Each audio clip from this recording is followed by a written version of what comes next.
G'day, champions. Welcome to episode 4 of the Collateral Sports Podcast. I'm Wusty, and as usual, co-hosting with me tonight is Lockie.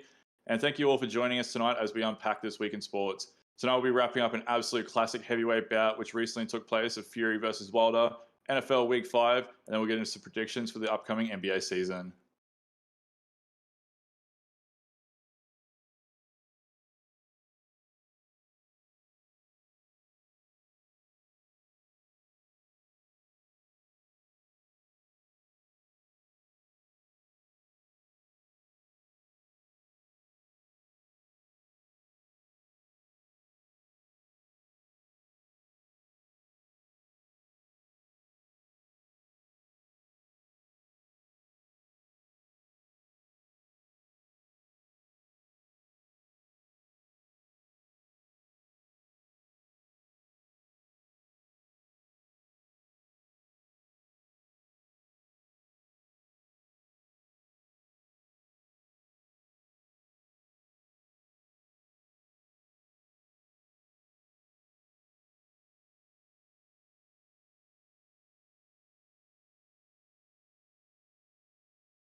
Are you going out on a limb perhaps and saying that some form of boxing might be corrupt? Is that what you're trying to say?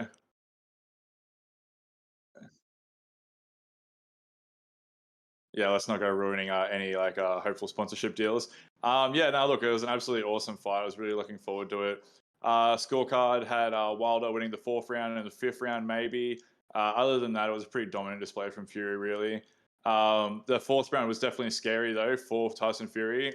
Look, anyone else, if they got hit by some of those punches, probably wouldn't have got up. I don't doubt Anthony Joshua, or more like pretty much anybody would have got up from that. But the Gypsy King was just channeled as in an Undertaker once more. Look, as the fight went on, Wilder lost his legs more and more, and then he just kind of turned into a 1-2 combo bot, and Fury was doing a good job just dodging those hits and just absolutely unleashing on him and just taking advantage of it. He became pretty predictable, but the fact that Wilder was even standing for the last 7 rounds and actually landing still shots was just like an absolute accomplishment in his own right. Yeah, so obviously Fury put him away in the 11th round, but you can't take anything away from Wilder. He has the absolute heart of a lion. Really laid down on his shield in that fight. Give credit to Wilder as well. I know a lot of people don't have a high opinion of him, but easily Wilder after that first fight, he could have just gone on and fought anybody else. Just absolutely flatlined all competition as he usually does. Just walked away for a draw, and his career would be much better for it. But look, he tested himself 3 times against what people are calling arguably the best heavyweight champion of all time. The man still hasn't lost, and the only draw that he's taken was to Wilder.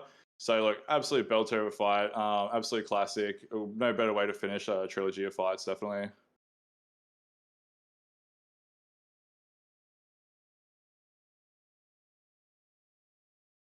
Just about. Yeah, yeah, yeah. It was just about double. Yeah.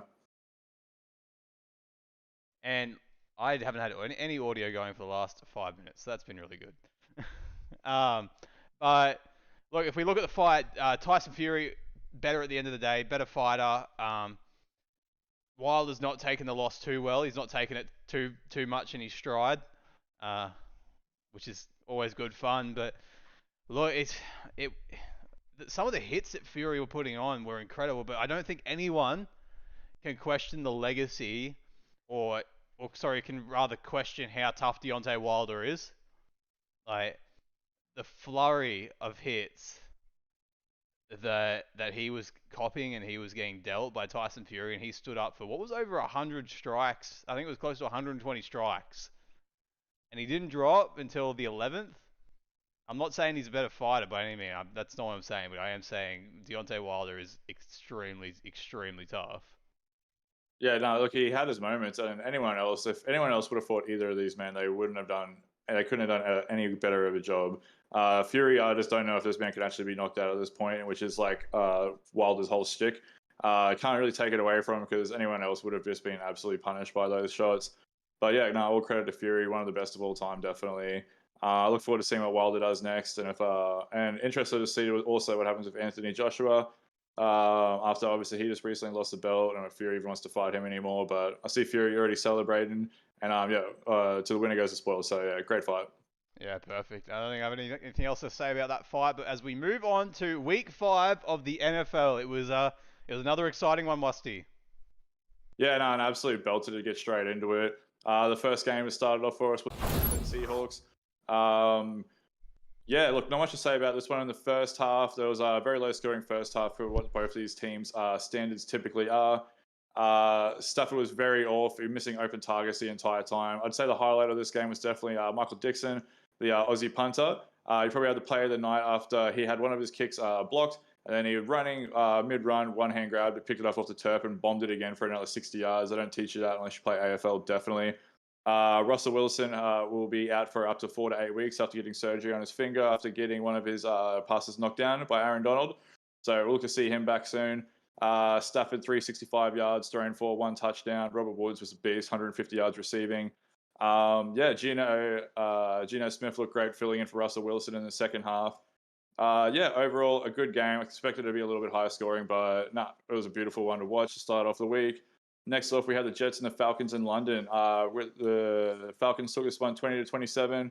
Matt Ryan put on a clinic 340 yards thrown for 2 touchdowns. Kyle Pitts played his best game so far. Of course, it's against the Jets, but there's a reason his stock was so high on him in the draft. And yeah, absolutely proving it. 120 yards, 1 touchdown. Jets stink. Next up, we had the Lions versus Vikings. DeAndre Swift was fantastic.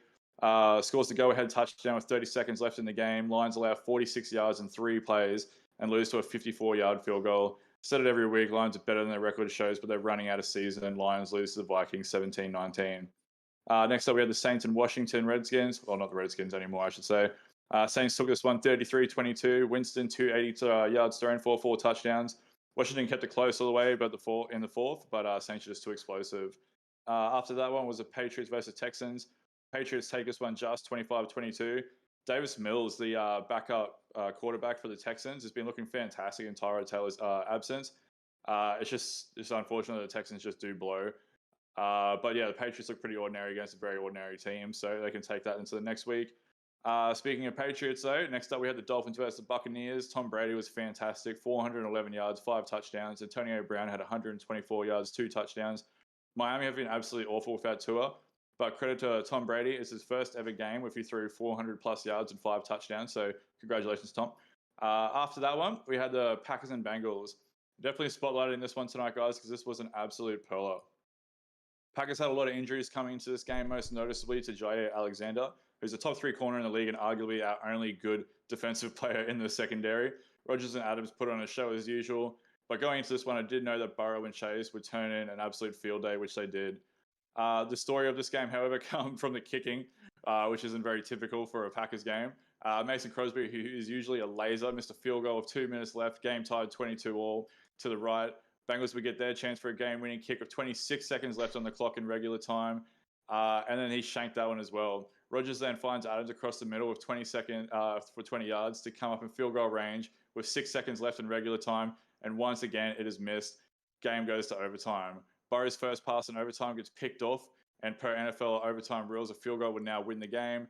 However, Mason Crosby from 40 out misses again. Honestly, haven't seen anything like that from Mason Crosby before, and I doubt we will ever will again, considering the man just come off hitting 27 straight field goals. Bengals push the ball once more time, and they get their chance to hit the game-winning field goal, and McPherson once again shanks it. It was an absolute mess out there. It was like 7 missed field goals. By this point, I'm like an absolute mess watching this game. And by all accounts, this did deserve to be a draw, but Rodgers had other plans. Packers march back up the field. Crosby finds redemption and slots the game-winning field goal from 50 out. Packers win this one 25-22. A lot to unpack on that one, mate. Oh, what a doozy of a game. What an absolute show. What a doozy Packers v Bengals was. It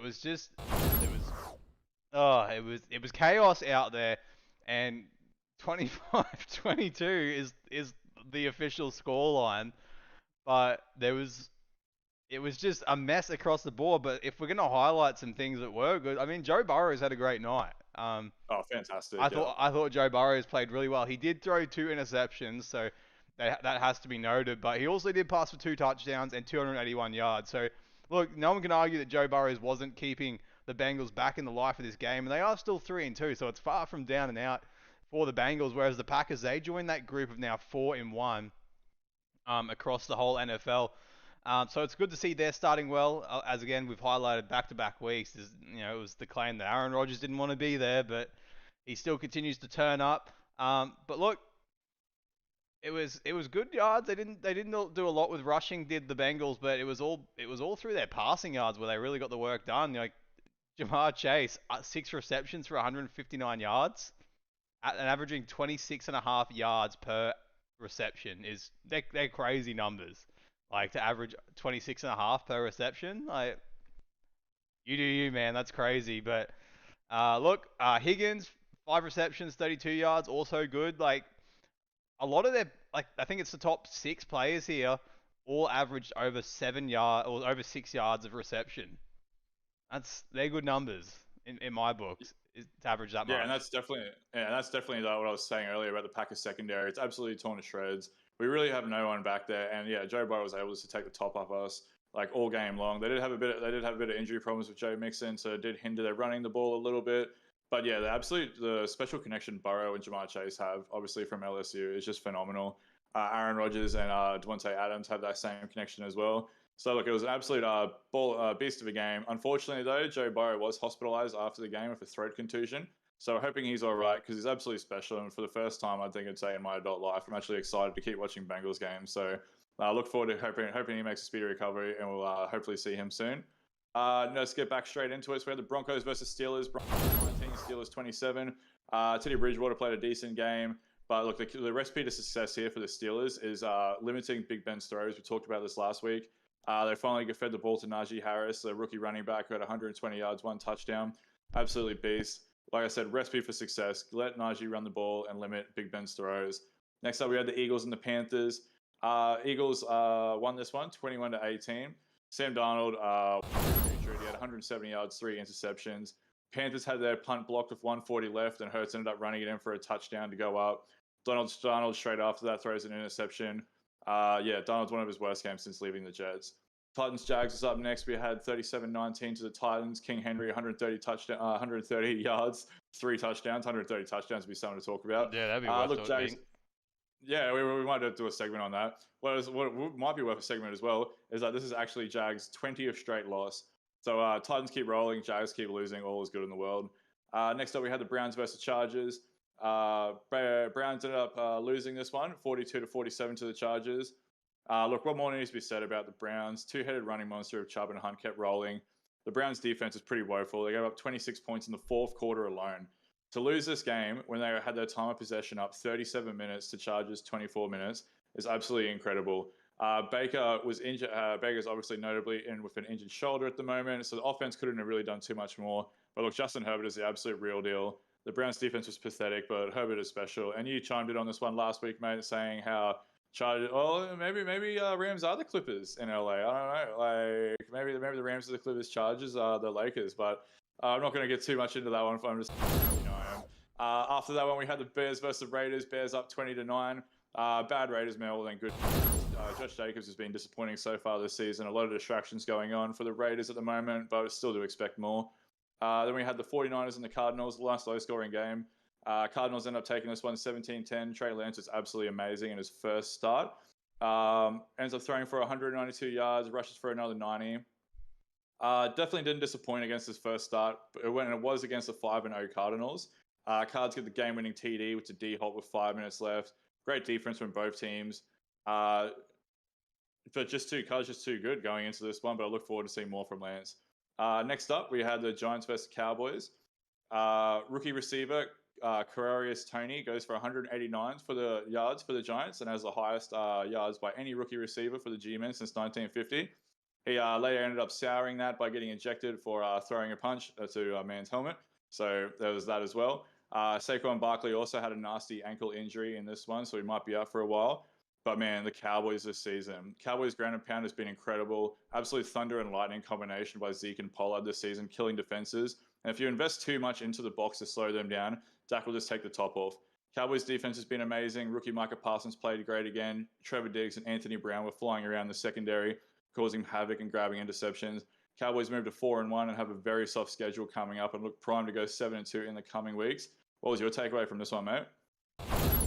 Look, Cowboys is way too strong, but as we just alluded to with the Packers, they now join that group of teams at that 4-1 mark, which is a good place that you want to be. Oh, Um, yes. I suppose the good thing is for Cedric Wilson, he came out and passed one, and he did it for 22 yards. So he's he's 1 for 1 and passed 22 yards. You take those. But Dak Prescott, like, man, I'm a huge fan of Dak Prescott and what he can do, and he keeps turning it up week after week and um, showing why he's a competitive quarterback in this league. Like 302 yards, 3 tutties, they're good numbers. 22 from 32. Ezekiel Elliott, man, like 21 carries, rushing yards. That's crazy. I remember when I used to play Madden, you'd always love having Ezekiel Elliott on your team, and running the ball with Ezekiel Elliott. But like 110 yards and 21 carries, that's insane. Just Averaging absolutely feasting. averaging 5.2 yards on rushing is, you take those, you really do. And that's so, look, man, like he was good. Lamb, good, 4 receptions, 84 yards, averaging 21. Amari Cooper, 3 receptions, 60 yards, averaging 20. Schultz, 6 receptions, 79 yards, averaging 30.5 yards. Like good numbers across the board for the Cowboys, and they're just proving why they're going to be a dangerous force to be reckoned with this year in the NFL. Like I really give them a shot of doing well. But yeah, the struggles in New York continue on, not only for the Jets but the Giants too. Like I don't think there's any way to put it, but they're both just poo teams. Yeah, there's not a whole bunch good going on in New York, unfortunately, in the terms of NFL. Seems like every time Giants edge just something good, something worse happens.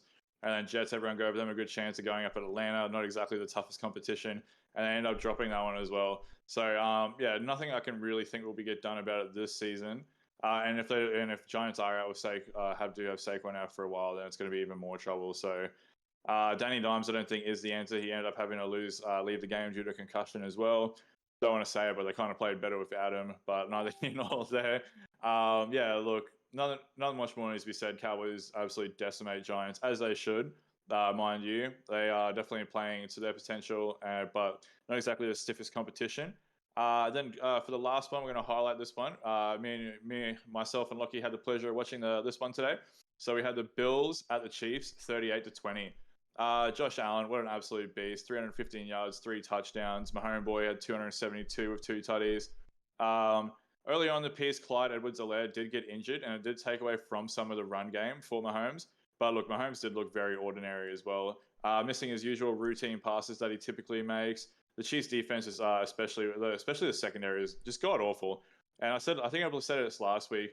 Mahomes legitimately needs to score 40 points every week to stay in games. And it's a rough ask to ask even someone as good as Patrick Mahomes to do that. Especially against the Bills defense, who actually have I would argue their secondary has more coverage than RACQ. Their defense is just about it. That is a great team. Yeah, but I'd even argue that Patrick Mahomes is not in hot form himself at the moment.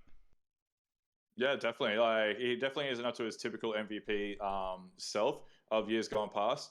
A lot of it does go down to like he does have to force some bad passes, I feel, to try and like usually make up ground. But defenses are starting to figure out that if they can't run the ball, the Chiefs can't run the ball, then you just double Tyreek Hill, you double Travis Kelce, and you force him to start passing to some of these other players, and he just starts to freak out a little bit when he doesn't have those top targets. The Bills can get away with that because they're just leaving the box open. That's why every now and again Patrick Mahomes will break for like a 10-15 yard run because they're leaving the box open. They're daring them to run the ball, and they are just not they're not playing that game. Like I said, with no Clyde Edwards-Helaire, who isn't like a tier 1 running back to begin with, but without him, they really didn't have too much of a running game. But yeah, I think the whole league is starting to take notice after what the Buccaneers did to the Chiefs. You just take away those 2 targets, and he does really start to struggle. Obviously, all these Patty Mahomes struggles definitely does not take away from Josh Allen, who has had an incredible season so far. And the Bills are absolutely humming to the tune of 4 wins in a row now. There was a play that we both watched with 9 minutes and 40 seconds left in the fourth quarter, where all 6'5" of Josh Allen just jumps over this defender, and it was absolutely amazing. We both just had our jaws on the floor for I don't even know how long. He's really propelling himself, as a pun there, into MVP conversation with some, and he's got some big games to come up. But yeah, what an absolute player Josh Allen is turning out to be. Man, just really starting to hit his strides as a player, and man, he is playing so well at the moment, and I'm loving what Josh Allen has going on. Just an absolutely dangerous force, and like you said, that moment where it was looking like the Bills, not the yeah, sorry, the And they Bills were were in it. pinned back on there. Yeah, the Yeah, Bills were pinned back, well and truly, and something needed to happen, and it did not look like it was on. I think I even said, I, from memory, I think I even said Allen is gonna get sacked here. yeah, yeah, Um, and somehow, by all accords, Josh Allen jumped over the defending player and progressed to get them to a first down, which I think in the end that drive ended up taking them all the way downfield to a touchdown, which yeah. is That was why I did it. Yeah. and so just incredible stuff. Like I can't fathom like, but man, there's a lot of talk about will Josh Allen potentially be an MVP. I'm not sure yet, but he needs to probably do a bit more this season to kind of warrant it. We are only in week 5, be it. But Correct. Bills again, another team joining that 4-1 to start their season. So and they're another team starting off well. But Josh Allen, he ran for 59 yards as well. Like he can do it all. Mm. Like they're far from Lamar Jackson or anything like that, but they're good running numbers for a quarterback. Dawson Knox, 3 receptions, 117 yards. Tore him That's apart. that is delicious. If you're a receiver, Stephon Diggs, two receptions, 69 yards. Like they're across the board. There's 5 players there that, and the lowest across those 5 players for reception is 16 yards average. Yeah. Yeah, so the Chiefs definitely invested really heavy into not letting Stephon Diggs beat them, which is a great game plan. But you've really got to start defending these other guys. Like, let's see, so you look at Stephon Diggs' stats. So he had 2 or 3 receptions for 70 yards. That's because they're shutting him down. But every now and again, he's going to get open and he's going to blow you up with one big play.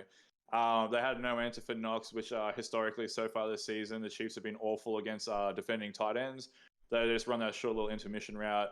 The Chiefs really only have a couple good secondary players and like Honey Badger and Baker, if you really want to call them that. But that middle area, like the tight ends just live for, and Knox absolutely balled out today. So yeah, look, full credit to the Buffalo Bills. They were absolutely phenomenal. I can't wait to see more of them. And you did segue us pretty well with that Lamar Jackson comment into our next and final game. So tomorrow we have the Colts versus the Ravens. The 1-3 Indianapolis Colts travel to the 3-1 Baltimore Ravens MTMT Bank Stadium for the final game of NFL Week 5. Colts, fresh off their first win of the season against Miami, will face the toughest opponent yet, who have been an absolute buzzsaw to say the least. Lamar and them boys have been on a tear after losing to the Raiders Week 1, have won 3 straight games, and have all the momentum. Look, if Colts stand any chance, they will need to put an end to the Ravens' historic record of 43 straight games of 100 plus yards rushing, and Carson Wentz is going to have to play a near perfect game and avoid making any turnovers at all costs. What's your thoughts and predictions heading into this one, Lockie? Look, I think the Ravens going to be way too good tomorrow. I don't think the Colts are going to be out of it. I think they're going to give it a fair chop. But man, I think the Ravens, after they had that little hiccup week 1, have they've looked unstoppable since, in my opinion. Like, and look, I will say this about the Ravens: if they are on, they were an extremely dangerous team. But will they be in hot form? Who knows? But I think they'll storm away with this one. Uh, I'll give it call it a touchdown and a field goal. The difference. Going about tenner. Yeah. Yeah, no, I feel like I can't really argue too much with that. I think Ravens are just going to be a little bit too good going into this one. Look, any given, well, as the saying is any given Sunday, but I guess it's going to be a Tuesday for us. Any day, any team can win in the NFL because all these dudes are just that good at the game of football. But the Colts will need like everything to go their way to even stand a chance. I don't think they fall too far out of it, but it's all going to come down to turnovers. Yeah, look, I'm probably going to take like Ravens probably by 2 tutties in this one. Like the hiccup in game one, like was like probably one of the games of the year, like against the Raiders. It ended up going to OT, and anyone could have won that. So the Ravens have a case of being 4-0 at this point as well. So I just think that if they're going to lose a game, it's probably not going to be to the Colts, and it's not going to be at home. I don't see Colts being able to stop that running game of Lamar Jackson and company. Yeah, look for Ravens to keep on rolling in this one and proceed to that group that we've aforementioned of 4-1 teams. Yep, I could not agree more. Right, too cool. Let's move into our last segment of the evening, and we're talking about the NBA. It's only about, I think, 10 days away from the league kicking off for the season, and then we get into that big old NBA season. So I'm excited. I can't wait. But we're gonna do a little prediction tonight about who do we think our top eights are going to be for each conference. So I'm excited to get this one underway. How about you go first, Lusty, and then I'll back you up. All right, mate. Yeah, look, a little bit of fun. Like the way too early predictions, obviously, for how the NBA season's going to go. It was a bunch of fun putting this one together. I didn't stay up too late trying to think about like how I would do this one. But if I had to pick my top eight for the East, so yeah, we'll start off with the East. I think coming in number one is the Bucks. That team is just too well put together. Obviously, Greek Freak MVP season. Probably will go for one again. It's just a very complete season, very complete team rather. So I probably look for for the Greek Freaks Bucks number to finish number one. After that, I'd probably go to Brooklyn for the Nets. Obviously, I've got some issues with Kyrie Irving at the moment. He's probably not going to play home games. Probably doesn't matter. They got a lot of deep two guards to fill in for him when he's not playing. And look, they're probably better when it's just James Harden and Kevin Durant anyway. So I think, especially for a regular season, they should finish two quite comfortably. Number three. So the top two are easy for me. After that, it gets a little bit difficult. I'm going number three with Boston Celtics. Don't ask me why. I think Jason Tatum is just that dude. He'll probably take another step. Jaylen Brown is obviously dealing with an injury at the moment. He should come back healthy. I think Tatum is going to definitely put in a case for MVP this season. And with my fantasy draft this year, it was very hard not to take him too early because I really do have high hopes for him. Number four, I actually have the Atlanta Hawks. I'm probably going to get destroyed in bias from friends and family for this one. But look, a very young team. Everyone's getting better. The East, it's from, like I said, from 3 to 8, it's really anyone's game. I like Atlanta Hawks at 4. Number 5, I have Miami Heat. If you know, you know. They're a great team as well, but yeah, I have them around the 4 to 5 mark. Miami Heat, obviously fantastic. Look forward to seeing how they go with Kyle Lowry. Number 6, I have the Pacers. Just a great team. Not too much more needs to be said. Number 7, I have the Bulls. New Butte Bulls. I could probably switch that 6, 7 pick around. Who knows where they're going to end up, but they will definitely be top 8 for sure. And number 8, I do have Philly, but it has a massive asterisk next to it, obviously, pending this whole Ben Simmons situation. My close picks for the top 8 would definitely be the Knicks, Wizards, and Hornets. All are very capable of finishing in that 8 spot. Who do you have going for your East top 8, mate? Number one, Milwaukee Bucks, pretty easily, I think. I don't think there's much to argue about that. Then I'd probably give. Look, it's a hard one, but I think I really give the Nets are probably going to come in second. It really depends on how they perform when Kyrie's not there. They should have enough power, star power there to get the job done. So I'm a bit blurry on these first four as far as like where I think they'll sit, but I think the Nets will sit somewhere in that top four. I'm not sure where exactly, but for now we'll say two for the sake of good argument. Look, then I'll say I really want to say Boston. I really do. I want to say Boston. I think they'll do well. I think they'll have a good season. I'm with you. I think Jason Tatum's really building towards just going off, and so I think this might be his season. We saw hints of it last season, and I think he's a performer. Then I want to go with. I want to say the Hawks. I want to say the Hawks will round out the four. You're the Hawks as well, mate. Yeah, I really like the Hawks. I really do. I got a soft spot for the Hawks just because they're the little hidden fighters that just keep ticking away, and look, they've got a good side. Look, then I'm probably gonna go. Look, it's so hard. It really is, but I want to say Toronto are gonna have a better season this season. Oh, the Toronto, the sleeper pick. Very nice. I think Toronto are gonna have a better season. Um, then I'm gonna put in the Pacers. Yep. again, my the where they place is a bit. I'm not sure, but I want to say the Pacers. I think I'm gonna say the Wizards might look okay this season. I think they might scrape in, and You got Toronto and Wizards in your top eight, mate. I like to be a little controversial. I think Oh, controversial way, mate. Like, I you think contriver. I think the Wizards will either be. I think they're either going to be ninth or eighth. That's what I'll say. Yeah, no, I don't hate the Wizards pick. I'm not like flaming it too hard. I definitely have it around there. So if that was your seventh pick, then who have you got coming in at eighth then? I I I've got to say, I think I've got to. It depends if Ben Simmons plays. Hmm. It depends if Ben Simmons plays. If he Just out of does, curiosity, does Miami Heat not make your top eight? oh, I've totally skipped over Miami. Okay, so drop Oh out, yeah. drop out. What I've totally skipped over him. Drop out Washington. Put in Miami. Um, Oh, Miami Miami plays fifth.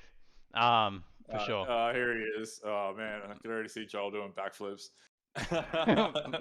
Miami fifth, not top four. I can assure you that much. No, Uh, and okay. then I'll say Philly if Ben Simmons plays. Yeah, definitely. Either that or they got to get something back for him. If Ben Simmons I think plays and if he shoots. yeah. Even if he doesn't shoot, like he's still a regular season demon. We talked about this last week, but at this point, I feel like you more or less just kind of have to trade him, try to get something back. Because yeah, like does anyone even want to play with this man at this point? Oh, Like even if he does come back, and that's a like concern. he's just yeah, no, it was a massive concern. And he's just gonna Marshawn Lynch. I'm just here so I don't get fined. So yeah, like what are we doing there? But look, we differed a little bit in your top eight, my top eight in the East. Did you want to crack this one for the West first, mate, or do you No, want me to go? I'll crack it open. Look, I reckon it's going to be both the LA teams are going to be in the top four. Yeah, I think Denver Nuggets will be there. I think that Denver Nuggets could potentially take out one. I give them a good shot. potentially. I give them a good shot at doing it. So I think Nuggets, Lakers, Clippers, and then to round out the top four, I'm probably giving it to. Uh, I give it to Dallas maybe. I'm really gonna give it to Dallas. I think Dallas can have a good season. Um, I like it. Again, I think there's some asterisks around Dallas, like there is with the Lakers.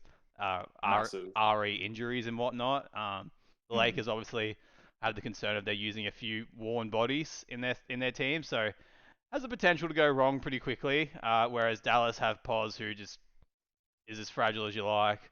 Um, no, it's not any fault of his own. It's just he's that big a man.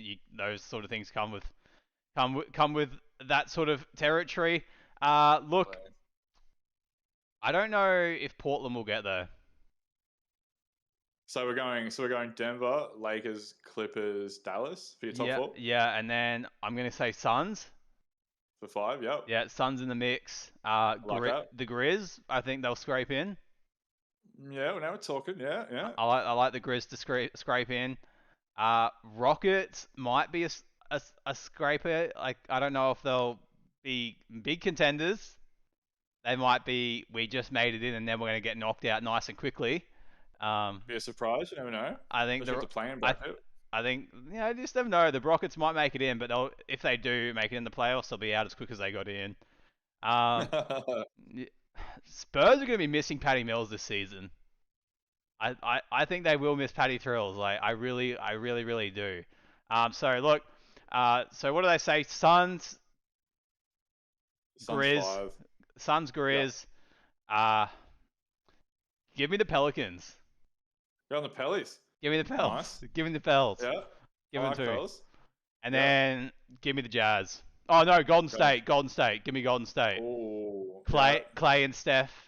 That yeah. combo's back. Draymond on the defensive end.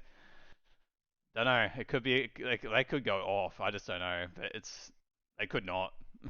Yeah, it also could not. Yeah. Alrighty. Well, I'll get into my top eight, and I'm going to do this one in reverse order. Actually, I'm going to go countdown from eight to one. So the teams that were very, very close to me that didn't make it would be the T Wolves. I think that will surprise a lot of people. All these teams should be danger about the play-in bracket. I do like the T Wolves. The Pelicans, I like them as well, but I don't see them making the top eight. But then also Portland, I don't have them in my top eight either.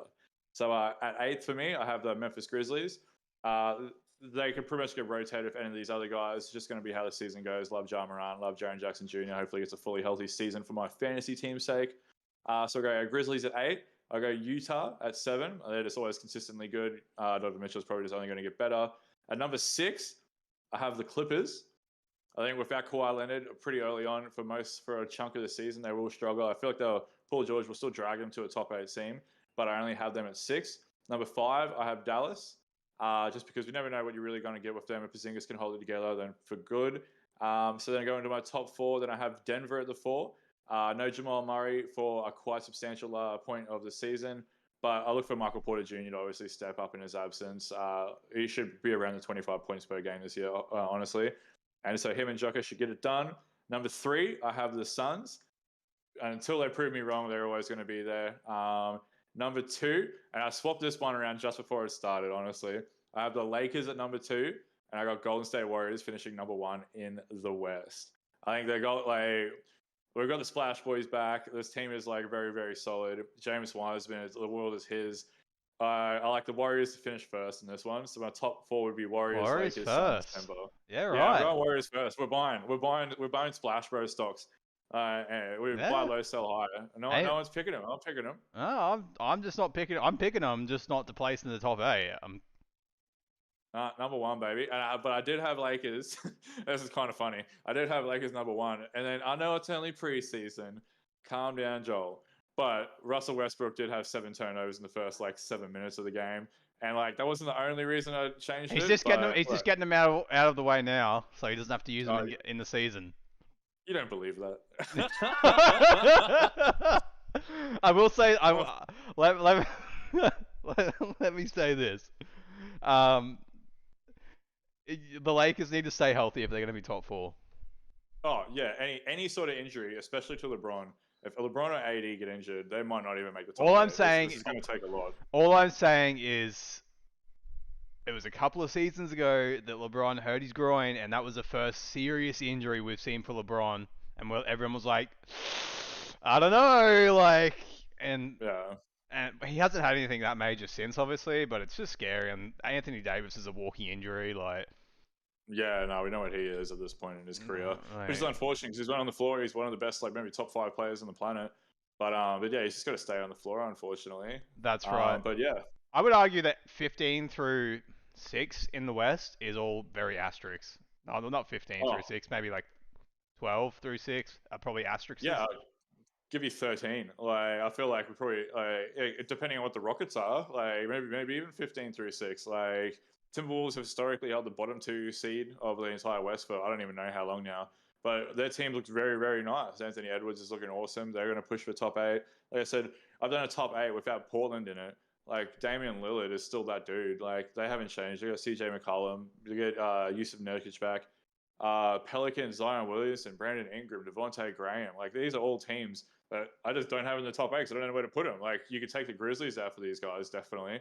But man, you put any of those 4 teams I mentioned in the East, and they're probably top 5. I feel like the East and West is a bit more balanced than it used to be. But especially the bottom half of the West is a lot better this year than the East. So yeah, no, it's going to be really good to get into it this season. I cannot wait. I believe it's not this Wednesday, but Wednesday after it, the NBA season kicks off. Cannot wait, man. I'll say this. I will say this about the West. It's it's going to be scandalous. There's so many good players across the board in the West, but somehow a lot of the time they gravitate towards the the same teams. Yeah. You kind of have to in the West. But the Timberwolves in particular, I'm going to get killed for this, but I think there's a greater issue than manpower on the Timberwolves. I think there's something just being a rotating door. There's something wrong with the culture in that basketball club where it's always someone else's fault. I would argue. I don't think there's enough people taking responsibility for what's going wrong with the Timberwolves, and I think it will continue until someone that actually is responsible for what's been wrong actually takes it. Yeah, well, that is definitely passing the buck there. Obviously, I know exactly what you mean about the history of the culture of the Timberwolves. Obviously, the ownership of the Tippity Top has changed now with A-Rod, and I believe someone else ended up buying most of the shares in the team. Look, I hope for Minnesota's sake they have another good season because if they don't, they're probably going to Seattle. and, like, and I'm looking forward to that. All I'm saying is a couple of seasons ago, what was it? They fired the head The Jimmy coach. Butler. They brought in Yeah. he was an ex-player there, I believe. And they're like, this is who we want, and all the players were like, this is the coach we want. And then it was only mid-season next season they were like, well, no, we don't want him. He's not good coach. Like, this is what I'm talking about with the Timberwolves, is that it's always someone else's fault. Players don't want to take responsibility. Ownership don't want to take responsibility. But I agree. A-Rod coming into the ownership could be good things. Could be something. It can't make it worse. I don't think it's going to change the world. That's not what I'm saying. But I think it gives them more of a chance. But I think there's a culture issue at the Timberwolves more than anything else. Just real quick before we wrap up, whereabouts do you reckon Timberwolves end up in the West? 1 to 15. 10. 10. I think they'll play better, but I think it's, like Yeah. I said, there's a culture issue.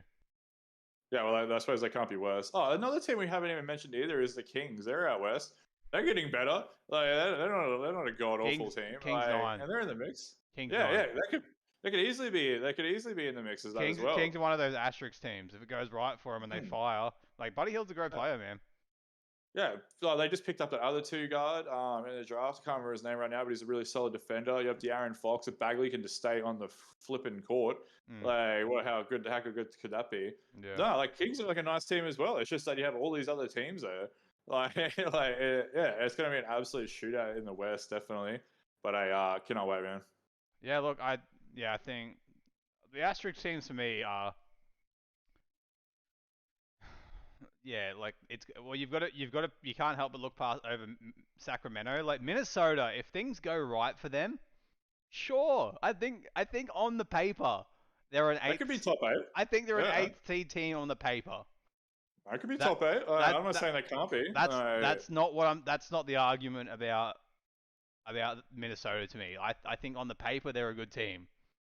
I think it's beyond that. Like I said, I think it's a culture issue. That's why they won't make the playoffs. But I think on the paper, I want to be proven wrong. I want to see Minnesota. I want to see Minnesota do well. As much as anyone, I hate that they suck for so long. I want and plus I take exception to the fact that they suck. Especially for the sake of Cat. That's why. Well, at what point do we pass the blame on Ducat? Like, is he just escape? Like, is he just untouchable because he's the golden child in all this? I think he totally is. I think he totally is untouchable in their eyes. I would probably say so as well. Like, they've kind of painted him up to be this at this point. And maybe you could send Cat to another team, and he'd still do the same dominating stuff, but maybe at a reduced margin. But he'd actually do better in the team. Like, this is because Cat is he's all the stats across the board. Yeah, 100% when he's on the court. Yeah, definitely. Like, bangs threes, bangs blocks. Obviously, massive field goal percentage. I think he's like, I don't know, don't quote me, analytics people, but I think he's probably like around the 25-11 probably average for his career. Yeah, he like, is. He's an absolute freaking freak. Like, he's a fantasy basketball's dream. Yeah, definitely. Like, he literally does it all. So now you have this is the year because you got Edwards obviously going to do his second year. What is D'Lo at this point? Like, this is like a massive year for everyone. This is kind of where we have to find out who these guys really are as a team. Because you finally got the pieces. You got Beasley on the bench. You have some solid backups. You got Pat Bev there now. Like I'm not like saying like Pat Bev's Hall of Famer, but like at least bring some like grunt to that team. Like not like Jimmy Butler level, but like at least there's someone there for a bit of an attitude. Like so I feel like 10 Minnesota should be disappointed if they finish 10th. I think, who's their starting 5? I think it's I don't know what they're gonna go. And if I'd Muzz here, I'd phone a friend and ask him. But I think they start Cat at the 5, and I think they should probably start McDaniels at the 4. I honestly think they should start Edwards at the 2. I think they should go big. So everyone needs to stop going so small all the time. They should go big, and just really take advantage of all that height that they have. But I don't hate Cat at the 4, but he's a 5. He needs someone else there as well. Yeah. So are we saying like maybe like Edwards D'Lo as your guards? I would say it would be the best, definitely. Yeah. Use the height of Edwards, yeah. So are you playing Beasley off the bench? Yeah, I feel like you have to. Like, he's definitely a starting caliber player and really should be starting.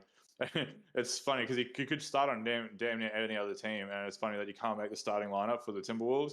But if he's cool fit and there's not going to be an issue, he is best served off the bench. He's just like an explosive scorer to come off there, like what Kings were doing if Buddy Hield. Obviously, Buddy Hield hated that.